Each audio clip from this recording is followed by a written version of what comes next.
Estamos de vuelta, regresamos a la pauta nacional. Días claves vive el segundo proceso constitucional. Como no se llegó a un acuerdo total sobre la propuesta, ahora se creó una comisión mixta para intentar llegar a un acuerdo en 32 observaciones y ver cuáles llegarán al Pleno del Consejo Constitucional para ser votadas. Ya estamos en contacto para conversar sobre este tema con la consejera de RENI, también integrante de la comisión mixta, Pilar Cuevas. ¿Cómo está, consejera? ¿Qué tal? Hola, muy bien, José Miguel, buenas tardes, gusto de saludarte. Igualmente, consejera. Y sí, efectivamente, comentar que la comisión mixta siempre fue una etapa del proceso y si no se llegaba a total acuerdo entre las observaciones de los expertos y la votación en el Pleno, ya sea por 3/5 o 2/3, esos temas siempre quedaban para la comisión mixta. ¿Qué tanto espacio hay para los acuerdos en esta instancia? La oposición tiene 7 representantes y el oficialismo 5. Si hacemos, por supuesto, ahí el catastro considerando los expertos y también los consejeros que forman parte de esta instancia. ¿Qué tanto espacio hay para los acuerdos, Pilar? Siempre está a la disposición y espacio para acuerdos. Lo único que hay que hacer la salvedad, que ahora es en torno a 32 puntos exclusivamente. Nuestra competencia no va más allá de aquellos 32 puntos, pero la disposición de generar acuerdos siempre está. De hecho, el espacio para sesionar en esta comisión mixta, que va a ser jueves y viernes, porque ya el viernes a las 12 de la noche hay que presentar aquellas propuestas de solución, las que se van a analizar el sábado en la mañana, por si se necesitara alguna unidad de propósito finalmente para poder votar el sábado en la tarde. Pero para ser súper concretos, ¿en qué cederían ustedes, por ejemplo? Es que hay que ver cuáles son los puntos más relevantes. Pero ustedes saben también cuáles son los planteamientos del oficialismo. Eso lo tienen claro. Claro, no necesariamente, porque, por ejemplo, en la objeción de conciencia, siempre nosotros supimos que tenía que ser corregido en la comisión de los expertos, pero no estuvieron los votos de la izquierda para eliminar la objeción de conciencia institucional. Por lo tanto, era difícil saber por qué no estuvieron esos 2 votos ahí, solo se requerían 2. Y por eso vuelve al Pleno del Consejo, y nosotros sabiendo que había que retirar la objeción de conciencia institucional, hubo que mandarla a la mixta. Pero ¿y a su juicio cómo debería quedar? Viene desde el inicio. ¿A su juicio cómo debería quedar la objeción de conciencia? Bueno, debe quedar como objeción de conciencia, punto, y continuar con el articulado tal como viene. O sea, existe la objeción de conciencia y si más arriba el encabezado dice la Constitución asegura a todas las personas, se entiende que es objeción de conciencia personal y no institucional. Claro, porque hubo muchos cuestionamientos cuando se puso sobre la mesa o en la discusión la posibilidad de una objeción de conciencia institucional. Y el tema de las contribuciones, consejera, ¿por dónde debiese ir la resolución final o a su juicio cuál debiese ser el camino o el resultado que debiese tener en torno a este tema que también ha generado mucha controversia? Mira, la exención de pagar contribuciones de la primera vivienda en términos genéricos, con la excepción expresa de los grandes capitales inmobiliarios, quienes pagan sobre tasa y quienes tienen un patrimonio sobre X porcentaje, que además se le entrega a la ley con un periodo de 6 años y con una implementación paulatina, salió así de la comisión, después se cambió en el Pleno, después se modificó con una disposición transitoria. Yo creo que tenemos que buscar una redacción que sea conforme a aquella que propusimos los consejeros desde el Pleno versus la que propusieron los expertos y buscar una definición común que se mantiene en la exención, pero bien delimitado a quienes, para que no haya margen de error. Nunca hemos querido, yo soy partidaria de esa norma, nunca hemos querido ni que sea para los súper ricos, ni que sea para grandes capitales inmobiliarios, sino que muy por el contrario, sea exclusivamente para las personas de clase media emergente que tienen escasos ingresos, pero que ya han podido comprar y pagar el impuesto cuando adquirieron su primera vivienda, y que es la primera vivienda. Se supone que no tiene la segunda, la tercera, ni mucho menos. Lo cierto es que usted siempre se manifestó a favor de esta normativa, pero incluso en su sector hubo voces en contra respecto a lo que se generaba o lo que podía provocar, por ejemplo, una normativa de estas características y por qué tenía que estar dentro de una carta fundamental. Muchos sostenían incluso en su sector que esto era materia de ley y que en el Parlamento se debía dar discusión a un tema como este si se quería llevar adelante. Ahora bien, Pilar o consejera... Se le entrega la ley, José Miguel, Sí, se le dígame. entrega la ley. Se le entrega la ley. ¿Y por qué en la Constitución? Porque por primera vez en la historia constitucional chilena se consagran los derechos sociales y uno de esos derechos sociales es el derecho a la vivienda preferentemente propia. Por lo tanto, si tú estás consagrando un derecho social con acción de protección, es bien complejo que al mismo tiempo mantengas un impuesto que puede ser confiscatorio. Si no paga las contribuciones le puede rematar la vivienda a un vecino, señora o familia. Entonces, por esto se pone ahí, por la aseguración del derecho de vivienda. Sí, pero el porcentaje de viviendas que están exentas del pago de contribuciones es bastante alto y generalmente ese porcentaje alto es el que está dirigido, por ejemplo, a la clase media. No, el porcentaje de vivienda de predios exentos y viviendas exentas no es clase media, es solamente los sectores más desposeídos. No hay nada para la clase media en ese ambiente. Yo trabajé 4 años en la división de municipalidades, conozco el Fondo Común Municipal al revés y al derecho, también sé la afectación que puede provocar a los municipios, pero no hay una exención que favorezca a la clase media menos a la emergente. Me refiero al porcentaje de viviendas que están exentas del pago de contribuciones en nuestro país. Generalmente ese porcentaje o en su mayoría son viviendas en las que viven personas que no tienen grandes riquezas. A eso me refiero. Sí, las personas más desposeídas, pero no hay nada para la clase media emergente. No, si no, insisto en el punto, no estoy diciendo que esté escrito como norma para la clase media, me refiero al porcentaje de viviendas o de propiedades en nuestro país que están exentas del pago de contribuciones. Consejera, pero para que sigamos avanzando, a su juicio, Bueno, ¿cuáles son? nosotros pensamos que es una buena norma, yo tengo la convicción y creo que le va a hacer mucho bien a muchas familias en Chile. Bueno, vamos a ver cómo sigue la discusión. A su juicio, ¿cuáles son los puntos fuertes y débiles de esta propuesta? Porque usted ha dicho también en otras entrevistas que, independiente que el 17 de diciembre vaya, por ejemplo, por la opción a favor, hay temas que son perfectibles. A su juicio, los puntos fuertes y débiles de esta propuesta. ¿Ya el texto consagrado o lo que va a la mixta? Al menos hasta cómo está hasta ahora. El texto como está hasta ahora es un muy buen texto a mi gusto. Primero, consagra los derechos sociales, que son 5, que se implementarán de manera progresiva y que tienen acción de protección, cosa que no existe en nuestra historia hacia atrás, y que es el derecho a la salud, el derecho a la educación, el derecho a la previsión social, a la vivienda y al agua. Y al agua, por ejemplo, como el acceso al agua, asegurando el consumo y previniendo la seguridad hídrica para las generaciones presentes y futuras como un deber del Estado. Eso no estaba y es tremendamente importante dado los tiempos que se viven con el cambio climático y otras cosas. Esos 5 derechos sociales con acción de protección y con las condiciones de que el Estado, cuando no puede el privado, debe estar presente con mucha fuerza en todo el territorio nacional, creo que le dan garantías a la ciudadanía de poder tener un plan básico de salud universal que no existía, poder elegir la educación de los hijos y donde no puedan elegir que el Estado tenga una educación de calidad pública, pero de calidad. Todas esas cosas están consagradas como derechos sociales que antes no estaban. Y el segundo gran eje, que es la estabilidad y la seguridad, creo que el haber consagrado la Defensoría de las Víctimas y un capítulo especial de acceso a la justicia para la ciudadanía con la Defensoría de las Víctimas gratuita, que, dígame.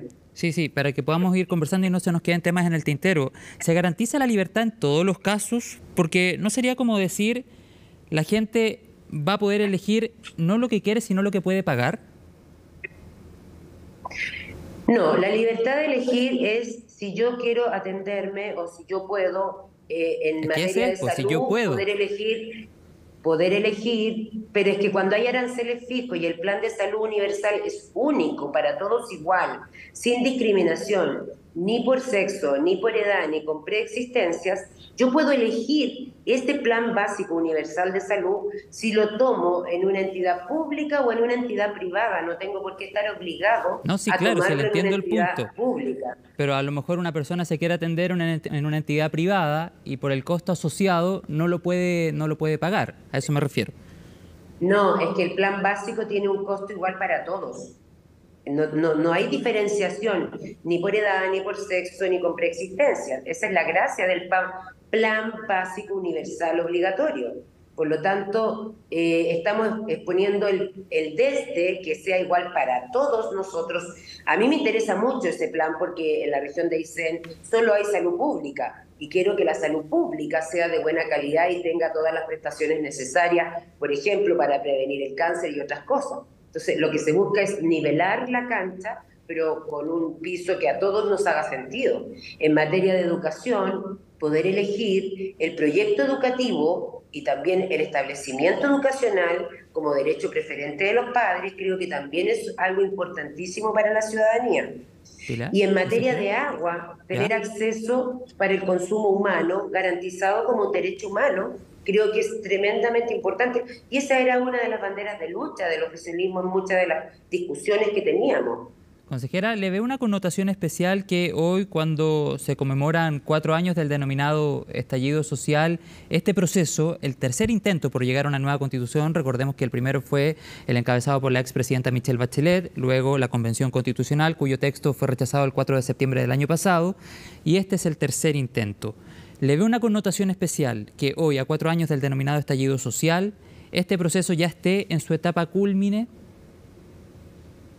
Yo creo que es muy emblemático, pero quiero señalar también que si bien la Constitución consagra el rayado de cancha asegurando derechos sociales como los que estamos analizando y que no siempre se difunden como corresponde, porque se queda en que en tema de las mujeres, de la paridad y otras cosas, pero para todos los chilenos que habitamos de Arica a Magallanes, yo soy de regiones, el aumento de las facultades para las regiones, los derechos sociales, la seguridad con la Defensoría de las Víctimas, el acceso igualitario de mujeres y hombres a cargos públicos, igualdad salarial para mujeres y hombres dentro del ámbito de la misma empresa, en fin, son todas cosas que no estaban antes y que ¿Y creo que por qué sí le si pueden en hacer esas mucho normativas que sentido. usted señala recién, cuando habla, por ejemplo, de igualdad entre hombres y mujeres, sí le da una importancia, deduzco de sus palabras, pero no así cuando habla de la paridad, que lo señalaba anteriormente?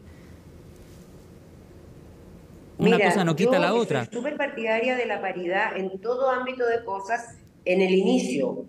Y la paridad de salida electoral, porque se tiende a confundir y creer que solo eso es paridad.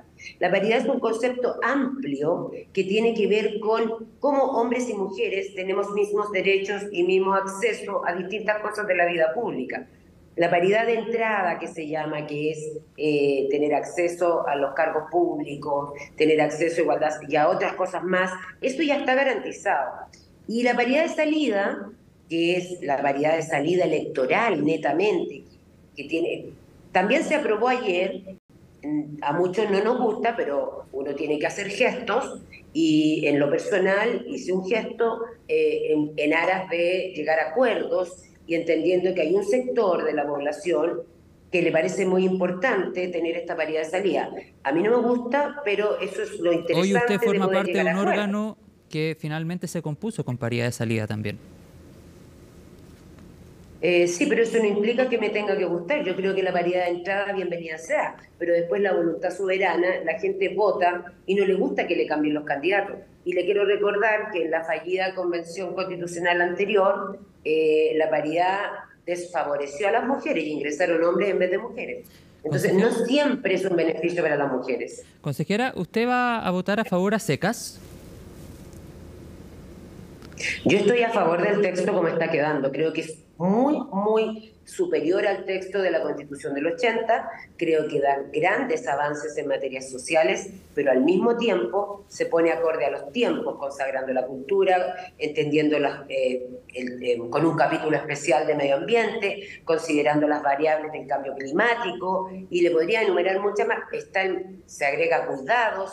hay gestos, se consagra a las personas con capacidades diferentes o con necesidades especiales. Hay una norma que nunca antes estuvo, que deja de considerar a los animales como cosas o como bienes, sino que es deber del Estado y de las personas propender a la protección de los animales a través de la educación. Ya, Esa norma no existía, a favor a y hoy día secas. ya existe.